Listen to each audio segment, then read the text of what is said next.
sa Panginoon, ang cross. Ang cross. Are you ready? Amen. Ang cross, yun na po yung pinaka-final na parusa sa mga taong pinaka-worst na tao. Kaya nga ikaw ay pinako doon. Amen? Amen. At alam nyo ba, Nay, based sa history sa Roma, kapag ikaw ay nilambitin doon sa cross ng Kalbaryo, hindi lang pinakita sa video o hindi lang pinakita sa pelikula, pero Nay, kapag ikaw ay ipinako, kasama kang gugubaran. Amen. In short, sa katotohanan natin, Joe, nung pinako si Jesus Christ, feeling ko, wala siyang saplot.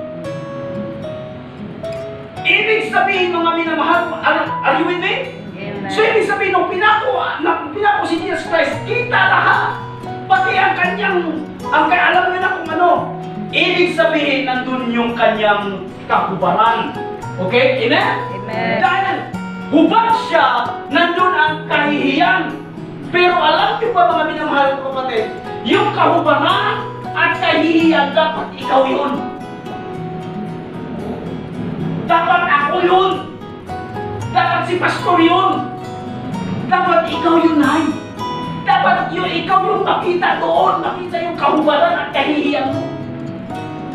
Pero kinuha ng Panginoong Jesucristo yun. Amen. Para ang kahubaran at kahihiyan, hindi mo na matatamasa. Amen. Ano ang matatamasa mo? Ang pardon at ang pabor na galing sa ating Panginoon. Pagpapalala.